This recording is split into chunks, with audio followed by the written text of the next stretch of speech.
जय जनिन साथियों, मैं श्री महावीर कुंद कहान नंदीश्वर दिगंबर जैन विद्यापीठ चेतनबाग खनिया धाना से आप सभी के साथ आज फिर से जुड़ रहा हूँ खास मुलाकात के क्रम में फिर से। जी हाँ, आज मैं आप सभी की एक विशेष मुलाकात कराने जा रहा हूँ जिसका आप सभी को बड़ी बेसब्री से इंतज़ार रहता है।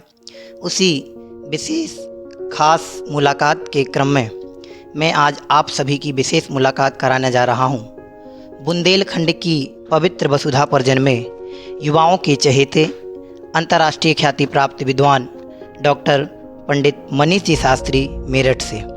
आइए हम चलते हैं विशेष मुलाकात के क्रम में डॉक्टर पंडित मनीष जी शास्त्री मेरठ के पास। आज कुछ प्रश्नों के माध्यम से आप सभी की चर्चा, आप सभी की शंकाओं का समाधान एवं आदरणीय भाई साहब के मुखारबिंद से जो जिन शासन की निर्बाध प्रभावना आज हो रही है, अनेकों हृदयों पर जिनवाणी की जो पवित्र अमिट छाप जिनके माध्यम से स्पष्ट लक्ष्य दिखाई देती है, प्रसारित हो रही है, ऐसे युवाओं के चहेते युवा हृदय सम्राट विद्वान डॉक्टर पंडित मनीष जी शास्त्री मेरठ से बढ़ते हैं हम पहले प्रश्न की ओर। आदरणीय भाई साहब से इस खास मुलाकात के क्रम में हमारा पहला प्रश्न है, आपका अतीत कैसा रहा? आप सभी को जय जिनेंद्र। अतीत हमारा उम्मीद से भी अच्छा रहा।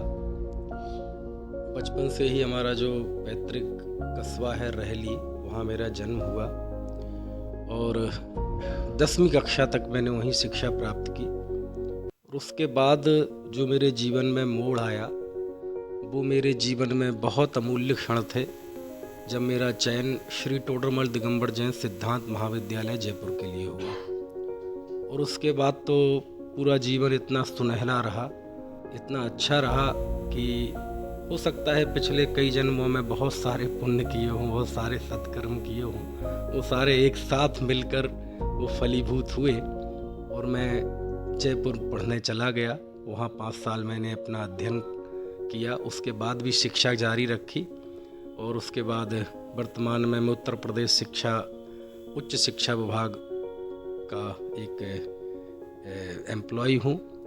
तो ठीक रहा, अच्छा रहा और मुझे अपने ऐसे अतीत काल से ऐसी कोई शिकायत नहीं है, क्योंकि जब हमें जैन तत्व ज्ञान पढ़ने मिल गया तो अब फिर ना किसी अतीत से कोई शिकायत है, ना किसी कोई व्यक्ति से शिकायत है।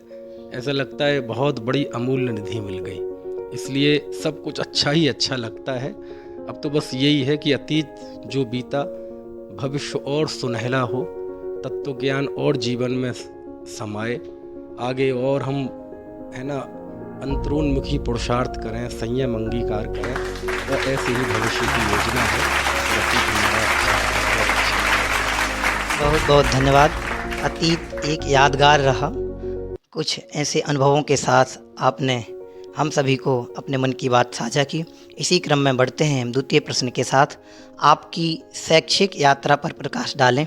आपकी प्राथमिक, माध्यमिक और उच्च शिक्षा कहाँ कैसी रही इत्यादि बिंदुओं को स्पष्ट करें आदरणीय भाई साहब। प्राथमिक शिक्षा, माध्यमिक शिक्षा और हाई स्कूल तक की शिक्षा तो मेरे रहली में ही हुई। उसके बाद 11वीं कक्षा भी मैंने रहली में ही पास की। उसके बाद पता नहीं क्या होनहार अच्छी थी कि जयपुर में एडमिशन हो गया, तो फिर वहाँ के बाद मैंने वरिष्ठ उपाध्याय, जिसे हम हायर सेकेंडरी कहते हैं, वो शास्त्री ग्रेजुएशन मैंने वहाँ पास की।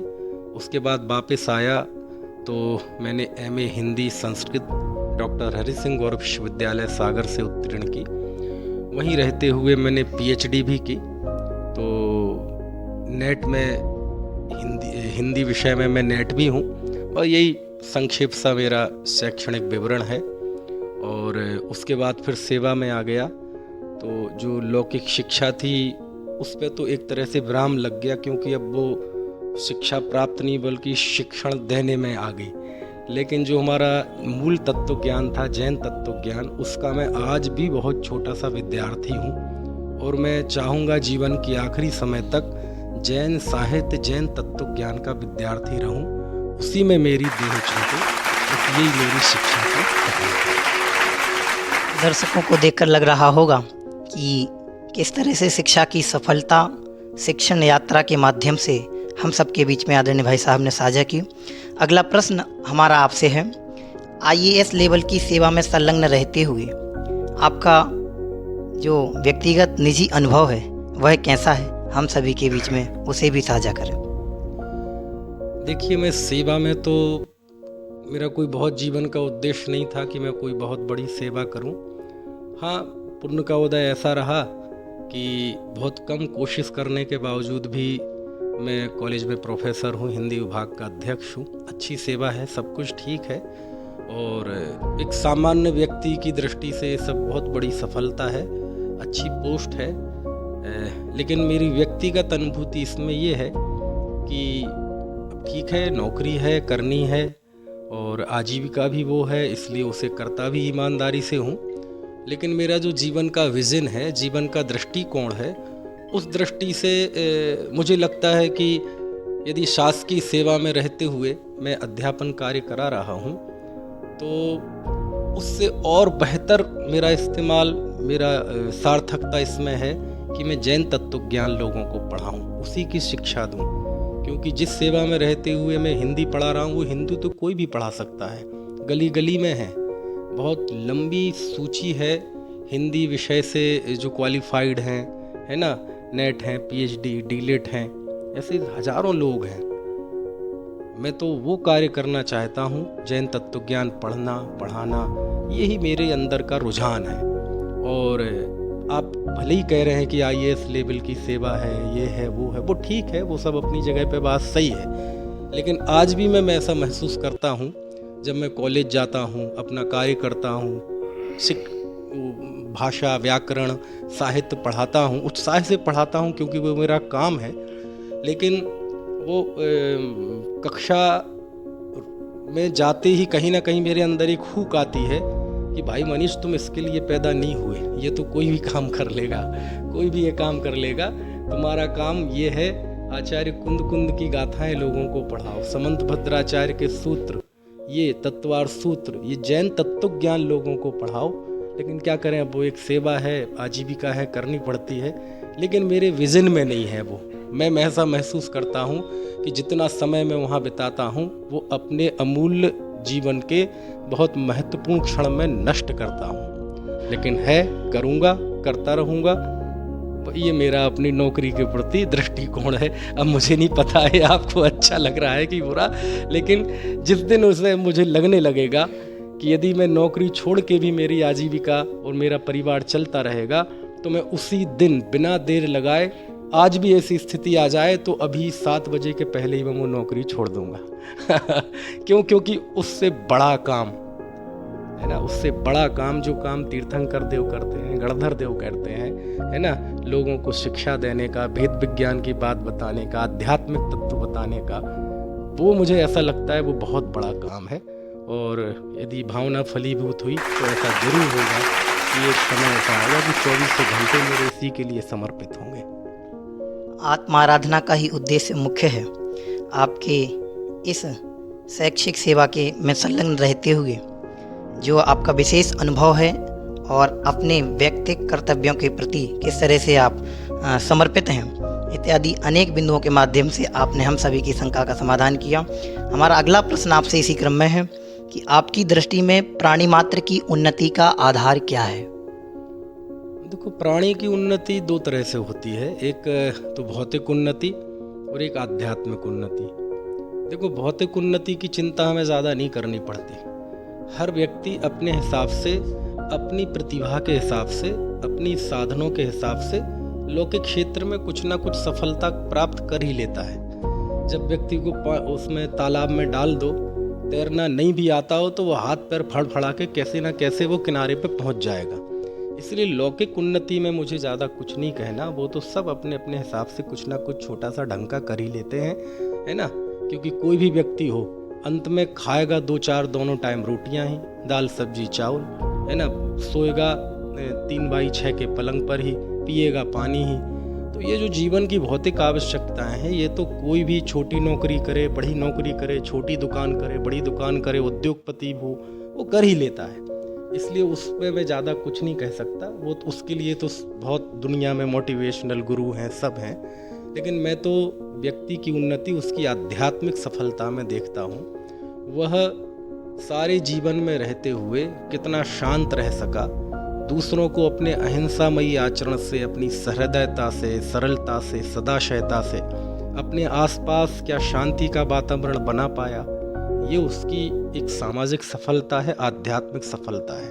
वो शांत रहे, जीवन के हर संघर्ष में वो निखरे, बुराइयों से दूर रहे, कमियों से सीखे, कभी हारे नहीं, थके नहीं, और जिंदगी के हर पल में इस बात का विश्वास रखे कि मैं शरीर नहीं हूँ, मैं रुपए पैसे नहीं हूँ, मैं ये बाह्य वैभव नहीं हूँ, मैं एक अंतस चेतना वाला पदार्थ हूँ। ये जितना ज़्यादा उसके अंदर महसूस होगा, इस पे जितनी ज़्यादा उसकी श्रद्धा दृढ़ होगी, उसकी आध्यात्मिक उन्नति उतनी अधिक होगी। और ज्यों ज्यों आध्यात्मिक उन्नति होगी तो अपने आप ही एक ऐसा आभा मंडल आसपास तैयार कर लेता है कि वो आभा मंडल से समाज में शांति हो सकती है, आपके आसपास शांति हो सकती है, देश में शांति हो सकती है। अशांति का कारण ये है कि आध्यात्मिक उन्नति की जगह लौकिक उन्नति को महत्व देने लगे। आध्यात्मिक उन्नति ही सर्वोपरि है और यह उन्नति ही प्राणी मात्र की यथार्थ वास्तविक उन्नति है। आइए बढ़ते हैं इसी क्रम में अगले प्रश्न के साथ।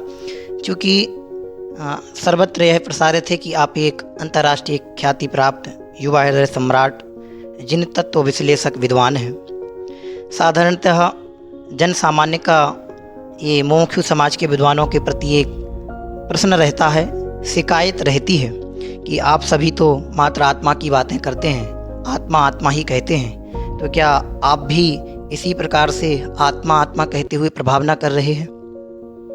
मैं नहीं, दुनिया का कोई भी सच्चा जिनधर्मी होगा, उसकी प्रूपणा में, उसके उपदेश में सर्वोत्कृष्ट जो चीज़ होगी वो अध्यात्म होगी। क्योंकि बाकी चीज़ें सब कंडीशनल हैं, परिस्थिति जन्य है।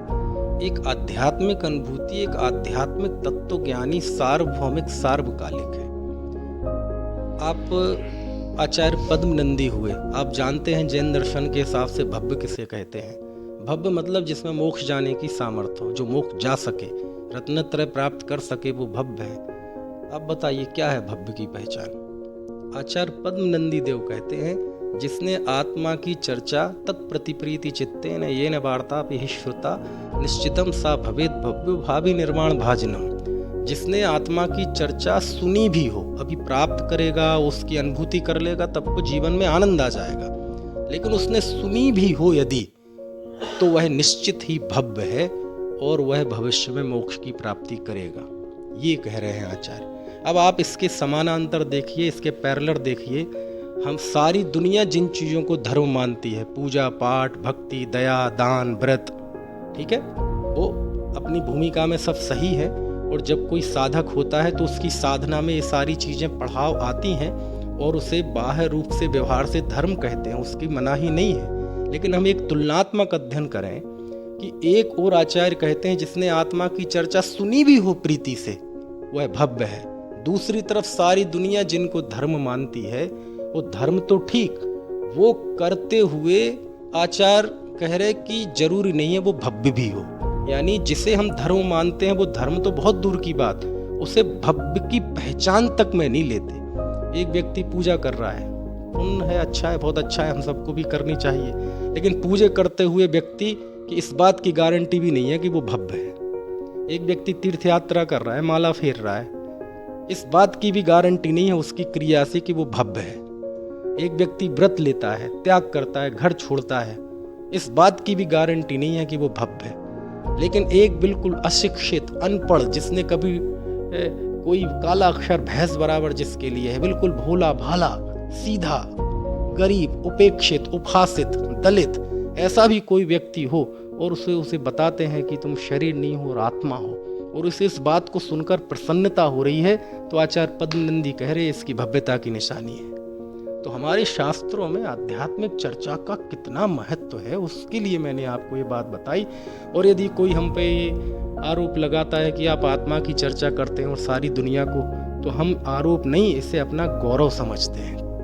क्यों? क्योंकि जो काम दुनिया के बड़े बड़े प्रवक्ताओं को करना चाहिए, जब उन्होंने वो काम छोड़ दिया तो हम जैसे तुच्छ प्राणियों को ये काम करना पड़ रहा है। और ये मेरे लिए आरोप नहीं, ये गौरव है। जीवन की आखिरी श्वास तक मैं स्वयं भेद ज्ञान का अभ्यास करूंगा और दुनिया को भी यदि कोई प्रेरणा दूंगा तो इसी की ही दूंगा, क्योंकि ये ही जैन दर्शन के केंद्र में है। क्योंकि भेद ज्ञान, आत्मानुभूति, इसको यदि जैन दर्शन से निकाल दिया जाए तो क्या बचेगा?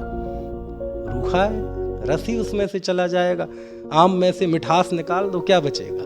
इसलिए जो ये आरोप है, ये आरोप नहीं, ये हमारी ताकत है, ये हमारा गौरव है। और इस ताकत को हम आखिरी श्वास तक बरकरार रखेंगे। आप अपने स्वाध्याय के दौरान सभाओं के मध्य युवाओं को शास्त्री करने की प्रेरणा प्रदान करते हैं। आपने स्वयं पंडित टोडरमल स्मारक ट्रस्ट जयपुर से शास्त्री किया हुआ है। आपकी दृष्टि में पंडित टोडरमल स्मारक ट्रस्ट जयपुर का क्या महत्व है?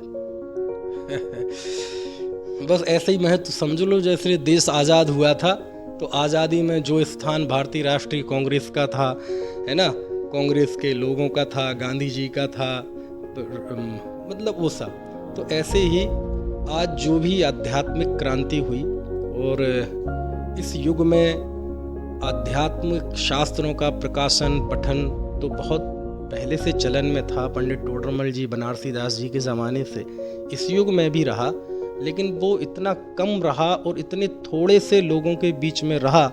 लेकिन अचानक ये आध्यात्मिक क्रांति हुई आध्यात्मिक सतपुरुष श्री कांजी स्वामी के उदय से।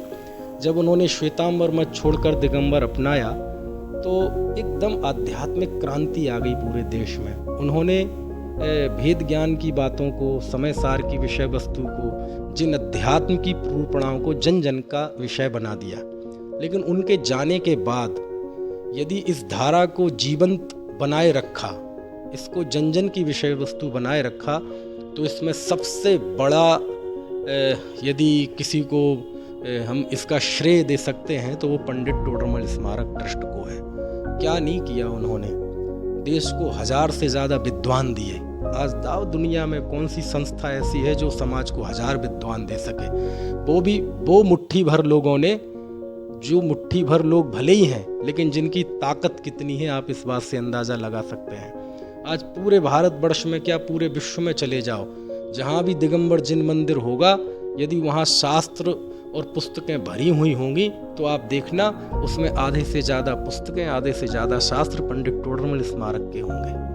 पाठशालाएं खोली, पूरे भारतवर्ष में सैकड़ों की तादाद में पाठशालाएं खोली, ग्रुप शिविर लगाए, आज भी लगा रहे हैं, पंचकल्याणक प्रतिष्ठाएं कराई, सैकड़ों मंदिरों की प्रतिष्ठा कराई। और मैं तो ये समझता हूँ अभी कोरोना का काल आया, 2 साल कितना विषम काल रहा पूरे विश्व के लिए। सारी संस्थाएं मुसीबत में आ गई, मतलब कितनी तरह की आर्थिक दिक्कतें, सामाजिक दिक्कतें, लेकिन उस विषम परिस्थिति में भी पंडित टोडरमल स्मारक बिल्कुल ऐसा अडिग खड़ा रहा। दिन दिन रात रात चौगनी वृद्धि करता रहा, उसका तेज, उसका प्रकाश बढ़ता रहा। उसका कारण है कि टोडरमल स्मारक की जो सकारात्मक नीति है, हम किसी से लड़ेंगे नहीं, हम किसी से झगड़ेंगे नहीं, हम अपना काम करेंगे, तत्व प्रचार का, आध्यात्मिक मूल्यों के प्रचार का हम काम करेंगे। कोई हमें किसी को जवाब नहीं देना, हमें कोई ऐसे झगड़ों में नहीं पड़ना जिससे हमारे इस अभियान में, हमारे इस प्रचार प्रसार प्रभावना के काम में बाधा पहुँचे। तो ये सारी चीज़ें जो टोडरमल स्मारक में हैं वो उसे जीवंत बनाती हैं। और मैंने जीवन में बहुत संस्थाएं देखी, और इसलिए नहीं चूँकि मैं उसकी छत के नीचे पड़ा हूँ। हकीकत में टोडरमल स्मारक जैसी संस्था पूरे विश्व में नहीं है, पूरे विश्व में नहीं है। उसकी जो कार्य करने की शैली है, जो पॉजिटिव अप्रोच है, लोगों तक पहुंचने की ताकत है, हर चीज़ को बहुत अच्छे से प्रबंधन करने की ताकत है, वो टोडरमल स्मारक को बड़ी विशिष्ट बनाती है। 50 साल से ज़्यादा उस संस्था को हो गए, उसकी जड़ें इतनी गहरी हैं, उस संस्था का सम्मान इतना गहरा है, विरोधियों के अंदर भी टोडरमल स्मारक का सम्मान इतना गहरा है कि उसकी बात आप कल्पना नहीं कर सकते। टोडरमल स्मारक उस दौर की संस्था है जब उस समय कोई संस्थाएं नहीं थी, केवल अकेली संस्था थी। ना अलग से कोई मंदिर होते थे, ना स्वाध्याय भवन होते थे। उसी संस्था ने सब समाज के बीच में रह के तत्व प्रभावना की है। उस उसका जो उसने जो बीज बोए, आज वही फल हम सब काट रहे हैं, वही फसल हम आज खाना खा रहे हैं। इसलिए जितना कहा जाए उतना कम है। आप, चूँकि हम सब जैन हैं और जैन धर्म के प्रचार प्रसार में संलग्न हैं, वर्तमान समय में जैन समाज के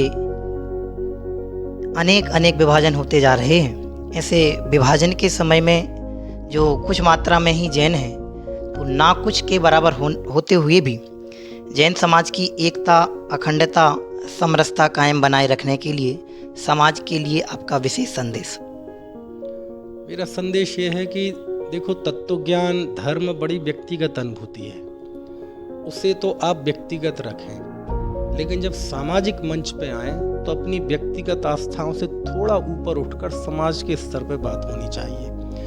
पहली बात तो यह है कि बहिष्कार शब्द का बहिष्कार करना चाहिए। जो बहिष्कार की बात करे किसी को, उसका बहिष्कार करो, उसकी उस मान्यता का बहिष्कार करो। और जो विभाजनकारी ताकतें वो होती हैं जो धर्म नहीं बल्कि वो वर्चस्व की राजनीति करती हैं। तोड़ो फोड़ो, समाज को बांटो, इनको गुमराह करो, जो भी हो समाज पे हमारा वर्चस्व रहना चाहिए। तो इस तरह की जो ताकतें हैं वो समाज को एक नहीं होने देती, वो समाज के विकास में बहुत बड़ी बाधक हैं। तो हम तो ये ही चाहेंगे कि सब अपना श्रद्धान, अपना तत्वज्ञान, अपना विश्वास, अपनी आस्था, ये निजी संपत्ति है, इसे निजी ही रखना चाहिए। और हम अपनी मान्यता किसी दूसरे पे ना थोपें। हम ना माने ये कि जो हम मानते हैं सारी दुनिया वही माने, हम जैसा करते हैं सारी दुनिया वही करे। जो दुनिया जैसा हम चाहते हैं वैसा करे, वो धर्मात्मा है, वो ज्ञानी है। और हमारे विरुद्ध जो करता है वो सब अज्ञानी है, वो सब पापी है, महामिथ्या दृष्टि है। उन्हें नगर से बाहर निकाल दो, उन्हें देश से बाहर निकाल दो, उन्हें जीने का अधिकार नहीं है। ये कहाँ की बात है ना। तो मेरा तो यही है, अपनी धर्म एक व्यक्तिगत अनुभूति है, लेकिन जब हम अपनी व्यक्तिगत अनुभूति से बाहर जब दूसरे से जुड़ते हैं तो अपनी मान्यताओं को किसी पे थोपने की कोशिश ना करें। और इतनी सी चीज़ सीख जाएंगे तो समाज में समरसता आ जाएगी। ये देखो, आधार कार्ड, हमारी ये अंगूठा है, अंगूठे का इतना निशान है। दुनिया में 8 अरब लोग हैं, एक का अंगूठा दूसरे से नहीं मिलता, एक की ये कनिष्ठिका दूसरे से नहीं मिलती, आवाज़ नहीं मिलती। आप एक बाल तोड़ के ग्रीनलैंड के जंगलों में फेंक दें, एक बाल वो वैज्ञानिक ले जाएगा लैब में और बता देगा कि ये बाल भाई दीपक जी का है। तो यानी एक एक चीज कितनी सेपरेट है सबकी, कितनी यूनिक है। हमारा शरीर की बनावट, आँख, नाक, कान, पेट, पीठ, है ना, हमारे सोचने विचारने के तरीके, हमारा बोलने का अंदाज, आवाज़, सब कुछ अलग अलग है। जब हर जीव में इतना वेरिएशन है तो इस वेरिएशन को स्वीकार करो ना। और जब मैं आचार्य कुंद देव के चरणों में गया तो वो लिखते हैं, एक शास्त्र नियम सार, उसमें लिखते हैं, णाणा जीवा णाणा कम्मा णाणा बेहम हवे लद्धी तम्हा बयण विवादम सग पर समय ही बज्जो। ये गाथा मैंने बड़े बड़े मंचों पे सुनाई है और इसमें दर्शन बताया कि कुंद आचार्य का ये दुनिया के प्रति वेरिएशन है, यहाँ से वो कैसे शांति और समता और सहिष्णुता के सूत्र निकालते हैं। वो कहते हैं नाना प्रकार के जीव हैं, नाना उनके कर्म हैं, नाना उनकी लब्धियां हैं, मतलब उनकी नाना रुचियां हैं, नाना सोचने समझने के तरीके हैं। इसलिए क्या करो, चाहे अपना मत वाला हो चाहे दूसरे मत वाला हो, किसी से भी वचन का विवाद मत करो। क्यों? सबकी अलग अलग सोच है। यदि कुंद देव के इस सूत्र को फॉलो कर दिया जाए तो सर्वत्र समाज में, देश में, राष्ट्र में, सब जगह शांति छा जाएगी और सारा समाज मिलकर एक मंच पर आ जाएगा और सब आध्यात्मिक उन्नति करेंगे। इसलिए मैं कुछ अलग से नहीं कह रहा हूँ, सब आचार्यों ने हमारे कहा है, बस वही मैं बताना चाहता हूँ। आज की इस खास मुलाकात का अंतिम प्रश्न आपके समक्ष पूछना चाहते हैं। आपने क्रमबद्ध पर्याय आदि अनेक सिद्धांतों की विवेचना आगम के आधार से की है। इसी क्रम में तकरीबन 80 प्रवचन आपके श्रोतावतार के हैं। उन 80 प्रवचनों का संक्षेपीकरण श्रोतावतार के संबंध में आप कैसे कहेंगे? अब 80 प्रवचन का संक्षेपीकरण करने के लिए कम से कम 80 मिनट तो चाहिए। 80 मिनट ना हो 8 मिनट चाहिए, लेकिन चलो मैं 1-1.5 मिनट में बताने की कोशिश करता हूँ। ये श्रोतावतार एक बहुत बड़ी, समझ लो, एक श्रृंखला थी जो पहले लॉकडाउन के समय ऑनलाइन प्रारंभ की थी। वो इस तरह से वो मन में अवधारणा आई कि हम जब शास्त्र पढ़ते हैं तो कई बार समझ में नहीं पाते। समाज शास्त्रों में कई तरह के कथन आते हैं तो हम थोड़े से असमंजस में पड़ जाते हैं कि ये सही है कि ये सही है कि ये सही है। तो एक दिन मेरे मन में विचार आया कि किसी से पूछते हैं, है ना, तो वो लोग गुमराह कर देते हैं। सबके अपने अपने कुछ आग्रह हैं, कोई निष्पक्षता से कुछ बताता नहीं है। तो फिर मेरे मन में एक दिन ऐसा आया कि ऐसा करें, दुनिया को छोड़ो, अपन खुद रिसर्च करें। तो जब से ये श्रुत लेखन की परंपरा शुरू हुई मोटे तौर पे षटखंडागम से लेके, तो मैंने सोचा कि वहाँ से शुरू करें और वहाँ से जो जैसा समय बढ़ता गया, आगे चलता गया और जो जो शास्त्र लिखते गए तो काल क्रम से अध्ययन करें। तो उससे ये पता चलेगा कि कौन सी चीज़ मूल है और कौन सी चीज़ बाद में जुड़ गई। उससे ये पता चलेगा कि यथार्थ क्या है, शुद्ध क्या है और मिलावट क्या है। इस उद्देश्य से मैंने वो अध्ययन करना शुरू किया और उसके इतने अच्छे परिणाम मुझे मिले, इतने अच्छे परिणाम मुझे मिले कि अब मैं आगम के तत्व ज्ञान में इतना दृढ़ हूँ, इतना पक्का हूँ कि कोई दुनिया की ताकत मुझे विचलित नहीं कर सकती। ये काय का नतीजा है उस श्रुत के अध्ययन का। तो मेरे मन में आया कि क्यों ना अपने जो लोग होते हैं, अपने शास्त्री भाई हैं और जो इस तरह की रुचि रखते हैं, तो वो विषय हम उनके सामने भी रखें। तो कैसे जिनवाणी का अवतार हुआ श्रुत का। श्रुत, हमारी जिनवाणी को श्रुत कहते हैं क्योंकि वो मूल रूप से सुनी गई। तीर्थंकर की धुनी गणधर ने सुनी, है ना, आता है ना भजन की पंक्ति। तो इस लिखित जिनवाणी को मूलतः श्रुत ही कहते हैं क्योंकि वो सुनी गई गौतम स्वामी के द्वारा।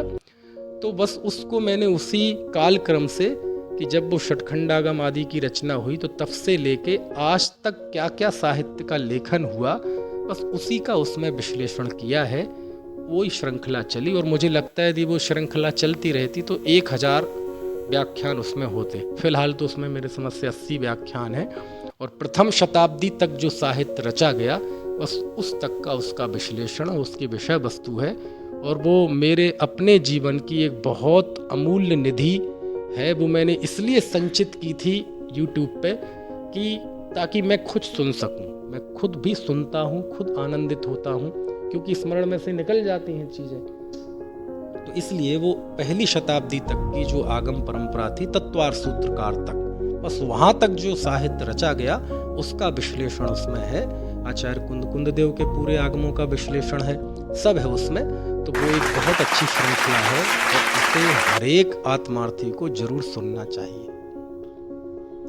बहुत बहुत धन्यवाद ज्ञापित करना चाहता हूँ।